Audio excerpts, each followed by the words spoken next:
Hi నమస్తే welcome to Myra media. నేను మీ కేవీఆర్. ఈవీఎం స్కామ్ కు సంబంధించి గతంలో అంటే ఎన్నికలు ముగిసిన తర్వాత జనరల్ ఎలక్షన్స్ పూర్తయిన తర్వాత దేశవ్యాప్తంగా ఎంత పెద్ద ఆందోళనలు జరిగాయో చూస్తూనే ఉన్నాం. ఇప్పటికే ది వైర్, ది క్వింట్ దాంతో సహా చాలా దేశవ్యాప్తంగా ఇంచుమించు 140కి పైగా పార్లమెంట్ స్థానాల్లో అవకతవకలు జరిగినాయని టైమ్స్ ఆఫ్ ఇండియాతో సహా చాలా జాతీయ పత్రికలు కూడా కథనాలు రాసిన సంగతి తెలిసిందే. ముఖ్యంగా ఆంధ్రప్రదేశ్, ఒడిశా లాంటి రాష్ట్రాల్లో, అలాగే మహారాష్ట్ర లాంటి రాష్ట్రాల్లో పెద్ద ఎత్తున ఈవీఎంలు ట్యాంపరింగ్కు గురైనాయి, మ్యానిపులేషన్ జరిగిందన్న ఆరోపణలు పెద్ద ఎత్తున వెల్లువెత్తినాయి. ఈ నేపథ్యంలో ఎన్నికల సంఘం దిగొచ్చినట్టు కనిపిస్తూ ఉంది. ముఖ్యంగా ఆంధ్రప్రదేశ్ నుంచి కొంతమంది అభ్యర్థులు ఎన్నికల సంఘాన్ని అప్రోచ్ అయినరు. మా నియోజకవర్గాల్లో కొన్ని చోట్ల సరిగ్గా కౌంటింగ్ జరగలేదు, వాటిని మళ్ళీ లెక్కించాల్సి ఉందని చెప్పి వాళ్ళు పిటిషన్ పెట్టుకున్న నేపథ్యంలో ఎన్నికల సంఘం ఇప్పుడు వైసీపీ అభ్యర్థులకు అనుమతినిచ్చిందనమాట. ఒకసారి ఆ వార్తను చూసే ప్రయత్నం చేద్దాం. ఏ పోలింగ్ బూత్, ఏ ఈవీఎంనైనా ఎంచుకోండి, పరిశీలన కోసం ఓడిన అభ్యర్థులకు ఈసీ అవకాశం.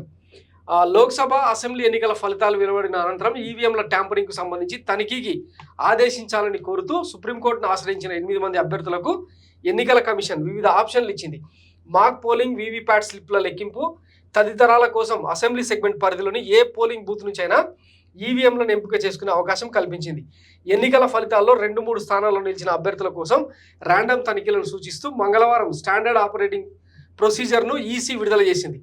పోలింగ్ బూత్లో ఏదైనా బ్యాలెట్ యూనిట్, కంట్రోల్ యూనిట్, వీవీప్యాట్ను తనిఖీకి ఎంచుకున్న దరఖాస్తుదారు అదే బూత్లోని మరో యూనిట్ను తనిఖీ ఎంచుకునేందుకు అనుమతించబోమని పేర్కొంది.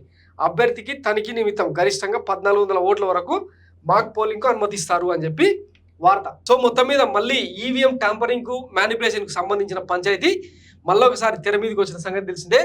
గతంలో పార్లమెంట్లో స్పీకర్కు ధన్యవాద తీర్మానం తెలిపే క్రమంలో అఖిలేష్ యాదవ్తో సహా మరికొంతమంది కీలక నేతలు ఈ ఈవీఎంల వ్యవస్థ మీద మాకు నమ్మకం లేదు, మళ్ళీ పోస్టల్ బ్యాలెట్ అయినా తీసుకురావాలి, లేదంటే ప్రత్యామ్నాయంగా వేరే మార్గాలు చూడాలని చెప్పి పార్లమెంట్ సాక్షిగా గలమెత్తిన సందర్భం కూడా మనం చూసినాం.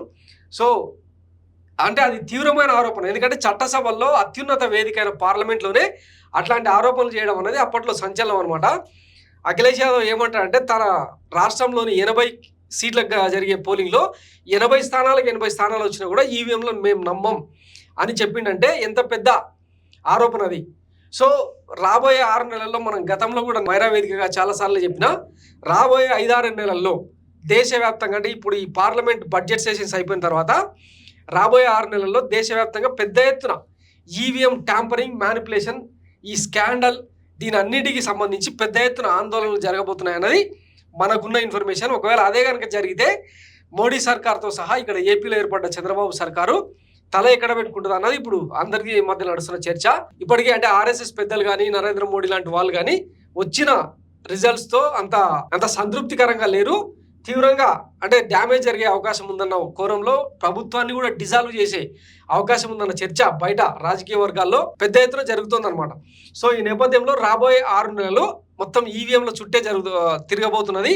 మహారాష్ట్ర ఎన్నికలు కనుక ముగిసితే అక్కడ వచ్చే రిజల్ట్ను బట్టి ఇక ఆందోళన ఎట్లా చేయాలన్న దాని మీద ఇప్పటికే ఇండియా కూటమి కసరత్తు చేసినట్టు తెలుస్తూ ఉన్నది. చూద్దాం మరి ఏం జరుగుతుంది అన్నది. సో ఇది ఈవీఎంలకు సంబంధించిన కొత్త పంచాయతీ. ఎన్నికల సంఘం మొత్తం మీద సుప్రీంకోర్టు ఆదేశాలతో అనుమతి ఇవ్వడంతో మరి ఎట్లాంటి ఫలితం వస్తుంది అన్నది వేచి చూద్దాం. Thanks for watching Myra media. నేను మీ కేవీఆర్. Thank you.